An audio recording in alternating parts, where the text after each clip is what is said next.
At 2:07 a.m., my phone vibrated once on the nightstand. Not the work phone. The private one. The one only a handful of people had, the one that never rang unless something had gone wrong at a level most people never saw. I was awake before the screen even lit up. 20 years in corporate law trains your body that way. You don't sleep deeply. You hover. The notification was short, sterile, almost lazy. Effective immediately, your role is being transitioned from Vice President of Legal and Financial Compliance to Strategic Advisor. More details to follow. No meeting. No explanation. No signature. No acknowledgement of the infrastructure I had built, the crises I had buried, the investigations I had prevented before they ever reached daylight. Just a system message sent in the dark, as if that made it cleaner. My fingers hovered over the keyboard. I typed one word. Understood. Then I set the phone down and stood up, calm in a way that only betrayal makes possible. My name is Evelyn Carter, and I had helped build Volantix Systems from a legal sketch into a global fintech giant. I knew every jurisdiction it operated in, every bank it depended on, every regulatory compromise it survived, because I designed the frameworks that made survival possible. Strategic Advisor. In corporate language, that meant exile. A parking title. A slow shove toward the exit without the inconvenience of confrontation. They thought demotion was mercy. What it really was a trigger. My home office looked exactly the way I'd left it 6 hours earlier. 3 monitors still glowed with compliance dashboards. Legal briefs sat stacked in precise order. A small cactus, a gift from my daughter when I made VP, leaned toward the window, stubbornly alive. For years, this room had been my war room. Tonight, it looked more like an archive. I opened the bottom drawer of my desk and pressed my thumb to the biometric lock. Inside was a plain black USB drive. Nothing flashy. No labels. It didn't contain secrets in the traditional sense. It contained structure. The entire legal skeleton of Volantix, authored, revised, and maintained by me over 2 decades. More importantly, it held the original incorporation documents I drafted back in 2006, when Volantix was still 3 men, a rented loft in Denver, and an idea that could have landed them in prison if implemented carelessly. Back then, they had laughed when I insisted on emergency compliance provisions. "You're thinking like a lawyer, not a partner," the first CEO had said, smiling. "That's exactly why you hired me," I replied. They signed anyway. They always did. Executives sign what they don't read, and then forget what they've signed until it matters. I didn't turn on my company laptop. That machine was monitored, logged, and designed to forget me the moment my access was revoked. Instead, I opened my personal system, the one I had built quietly, legally, redundantly. Encrypted backups. Independent servers.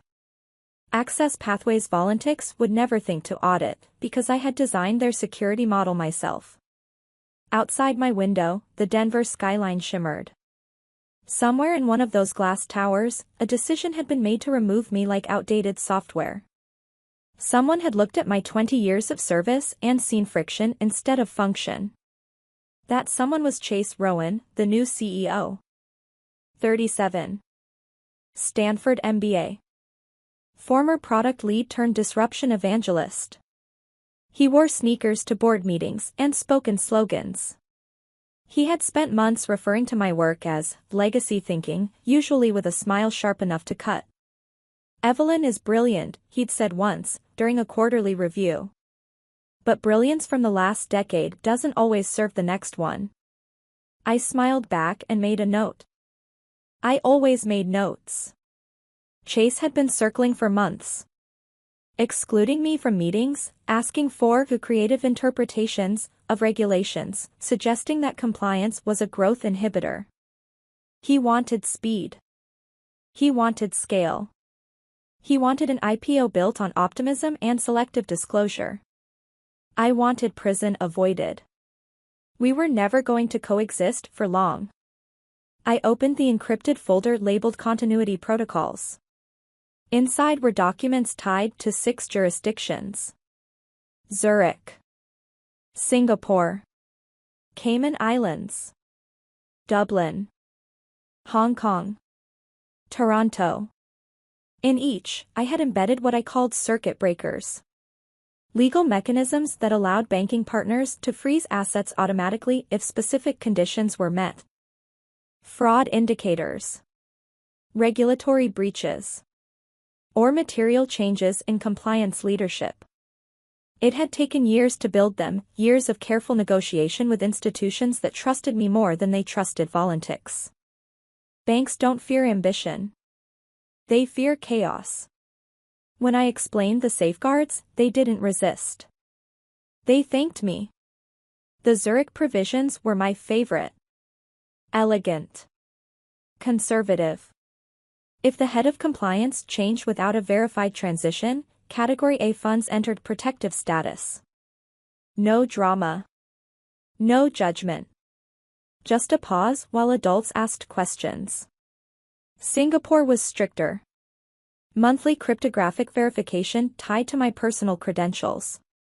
Miss one cycle, the accounts entered lockdown. Cayman was blunt. Any credible indication of internal governance failure triggered an immediate freeze pending investigation. Credible indication is a beautifully flexible phrase. A sudden demotion at 2:07 a.m. before an IPO? That qualified. I checked the clock. It was 3:12 a.m. Zurich would open in 11 hours. Singapore in 8. Hong Kong in 7. I didn't rush. Precision doesn't rush. I drafted 3 emails. Nothing emotional. Nothing accusatory. Just facts. Role change. Notification timelines. Contract references. I sent them through private channels I'd cultivated for years. Relationships built on quiet competence and mutual respect. When you do your job well long enough, people answer your emails immediately. Then I made tea. Not coffee. Tea forces you to slow down. I stood in my kitchen, steam rising from the mug, watching the city sleep. This wasn't rage. Rage is sloppy. This was maintenance. I had spent 20 years protecting a company from its worst impulses. Tonight, I was simply stepping aside and letting the systems do what they were designed to do. At 6:30 a.m., my phone buzzed again. Sarah Mitchell, head of internal audit. One of the few still competent, still honest. Evelyn, I just saw the notice. Are these triggers real? The Zurich provisions alone could freeze half our operating capital. I replied calmly. Yes. They were approved by the board in 2018 and renewed last quarter. You should escalate immediately. 3 dots appeared. Disappeared. Appeared again. Chase isn't answering. Of course he wasn't. He liked late mornings. Then time may be an issue, I typed, gently. By the time the sun rose over the mountains, the first domino was already leaning. I hadn't frozen anything. I hadn't pressed a button. I had simply stopped holding a structure together with my presence. Complex systems don't fail loudly at first. They go quiet. They pause. And then they lock. Somewhere in Voluntex headquarters, alarms were about to start ringing. Not sirens. Emails. Calls. Notifications labeled compliance hold, verification pending, access restricted. The kind of language that makes executives sweat because it can't be argued with. I dressed carefully. Neutral suit. Minimal jewelry. If anyone saw me today, they would see a professional, not a conspirator. Before leaving, I glanced once more at my office. For years, I had been called cautious. Risk-averse. Outdated.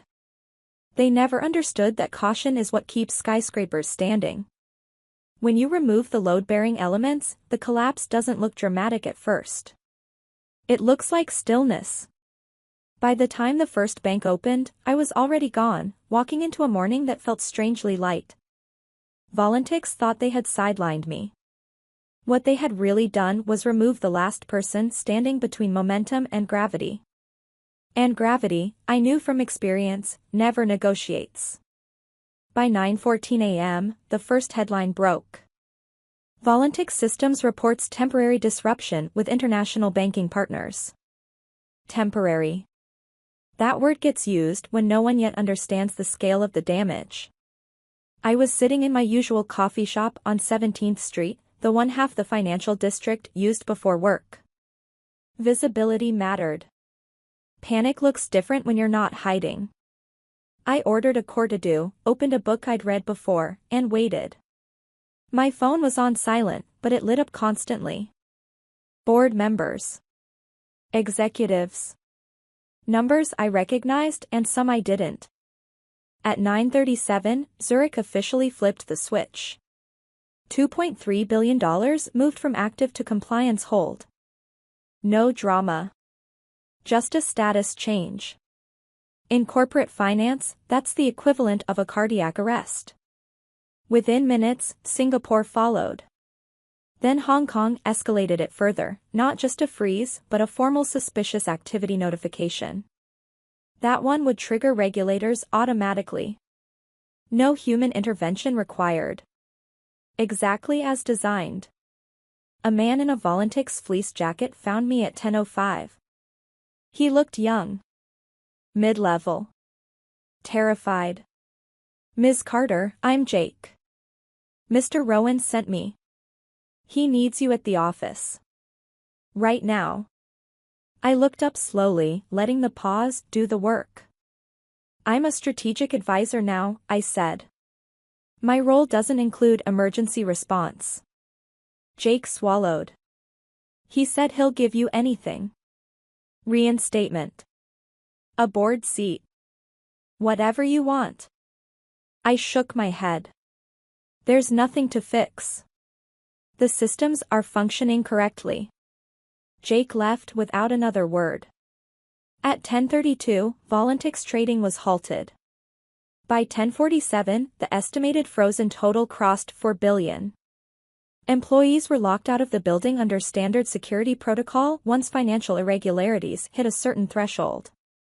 Watching it unfold felt surreal. I wasn't celebrating. I wasn't gloating. I felt what I'd always felt when a risk materialized after being ignored. Vindicated, yes. But mostly tired. David Kim, the CTO, found me just after 11. He'd been there almost as long as I had.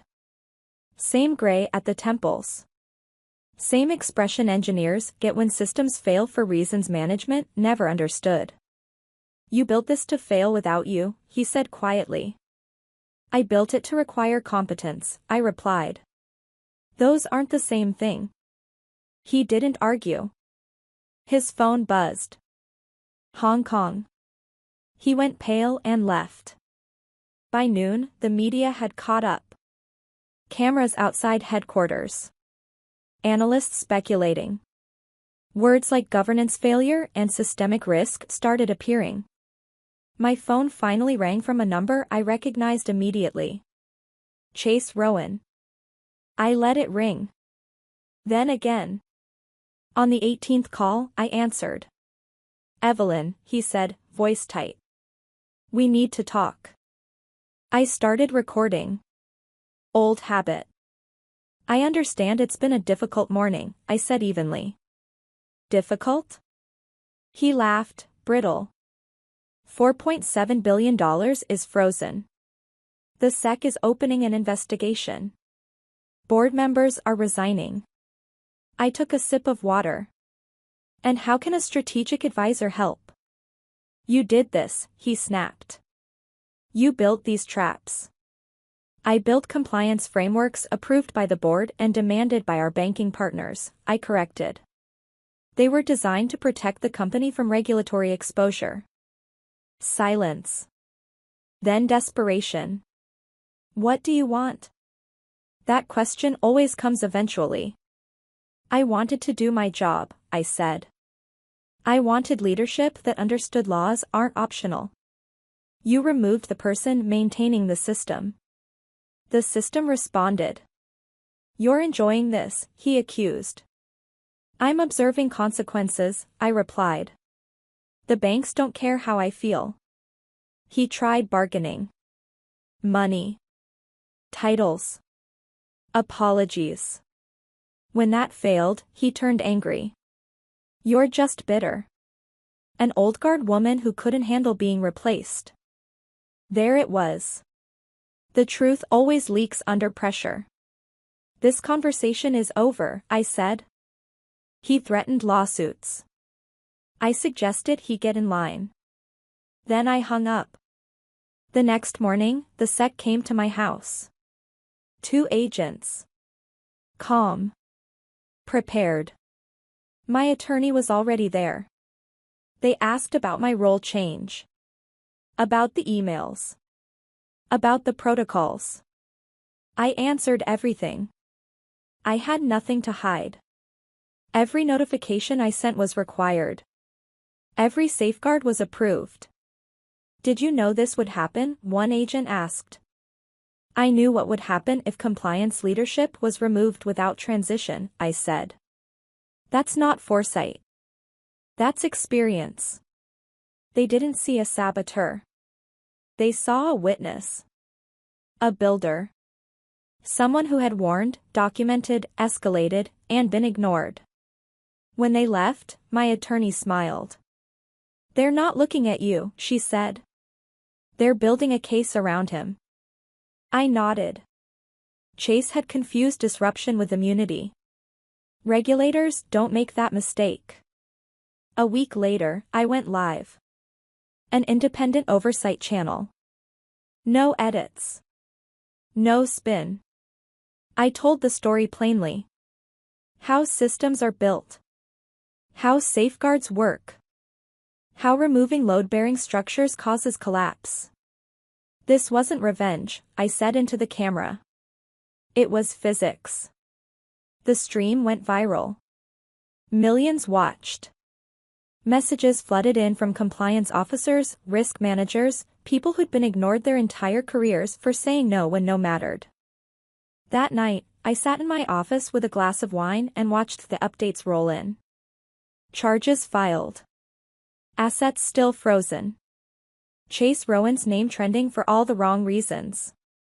Voluntex wasn't coming back. Not as it had been. And that was the point. Better collapse than corruption. Better silence than sirens. I closed my laptop and looked around the room one last time. I hadn't burned anything down. I'd simply stopped holding it together with my hands. Complex systems demand respect. Remove the people who understand them, and the consequences are automatic, inevitable, and entirely deserved. If this story resonated with you, I'd love to hear your thoughts. Where are you listening from? Have you ever seen competence mistaken for friction? Drop a comment below. If you found this story powerful, press like, subscribe to the channel, and turn on notifications so you don't miss the next one. Sometimes the quietest voices carry the heaviest consequences, and sometimes the best revenge isn't anger. It's understanding the rules so well that when someone else breaks them, the system responds for you.